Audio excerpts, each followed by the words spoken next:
Metro ಮೆಜೆಸ್ಟಿಕ್ಗೆ ಮತ್ತೆ ಸ್ವಾಗತ. ಹೆಣ್ಣು ಆಭರಣ ಪ್ರಿಯೆ, ಅದರಲ್ಲೂ ಚಿನ್ನ ವಜ್ರ ಅಂದ್ರೆ ಪಂಚಪ್ರಾಣ. ಅಂತಹ ಆಭರಣ ಪ್ರಿಯರಿಗೆ ಒಂದು ಸಂತಸದ ಸುದ್ದಿ ಇದೆ. ಅದೇನಂದ್ರೆ ದಕ್ಷಿಣ ಭಾರತದ ಅತ್ಯಾಕರ್ಷಕ ಆಭರಣಗಳ ಉತ್ಸವವಾದ ಏಷ್ಯಾ ಜುವೆಲ್ಸ್ ಫೇರ್. ಚಿನ್ನದ ಉತ್ಸವ ಹೇಗಿದೆ ಬನ್ನಿ ತೋರಿಸ್ತೀವಿ, ನೋಡ್ಕೊಂಡ್ಬನ್ನಿ.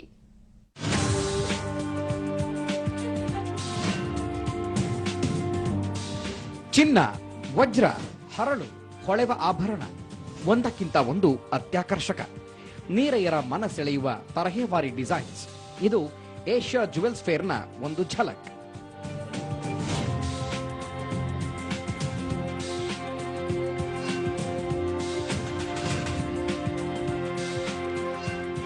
ಮನಮೋಹಕ ಸರ, ಬಳೆ, ಉಂಗುರ ಎಲ್ಲವೂ ಸೂಪರ್. ಆಭರಣ ಜಾತ್ರೆಗೆ ಇನ್ನಷ್ಟು ಮೆರುಗು ನೀಡಿದ್ದ ರಂಗಿತರಂಗ ಚಿತ್ರದ ನಟಿ ರಾಧಿಕಾ ಚೇತನ್ ಮೇಳಕ್ಕೆ ಚಾಲನೆ ನೀಡಿ ಬಗೆ ಬಗೆಯ ಆಭರಣ ತೊಟ್ಟು ಪೋಸ್ ಕೊಟ್ಟರು.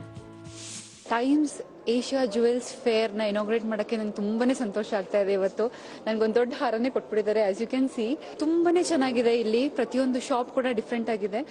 ಮತ್ತೆ ನಿಮ್ಗೆ ಯಾವ ತರ ಒಂದು ಸ್ಟೈಲ್ ಬೇಕೋ ಆ ತರ ನಿಮ್ಗೆ ಇಲ್ಲಿ ಸಿಗುತ್ತೆ.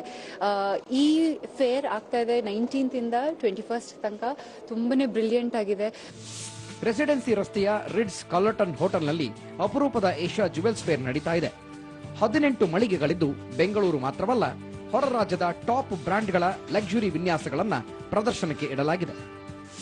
Times Asia Jewels Fair is one of the biggest and most glamorous exhibition which happens in Bangalore every year. This is the 10th year of this exhibition, and this is a place where under one roof you can find the best designers from across India. ಇನ್ನೂ 3 ದಿನಗಳ ಕಾಲ jewels fair ನಡೆಯಲಿದೆ. Visit ಕೊಡಿ, new design ಆಭರಣಗಳನ್ನ ಕೊಂಡ್ಕೊಳ್ಳಿ. ಬೆಂಗಳೂರಿನಿಂದ camera person Vasant ಜೊತೆ ಪ್ರತಿಮಾ ಪಟೇಲ್, ಸುವರ್ಣ news, metro bureau. JD ಚಕ್ರವರ್ತಿ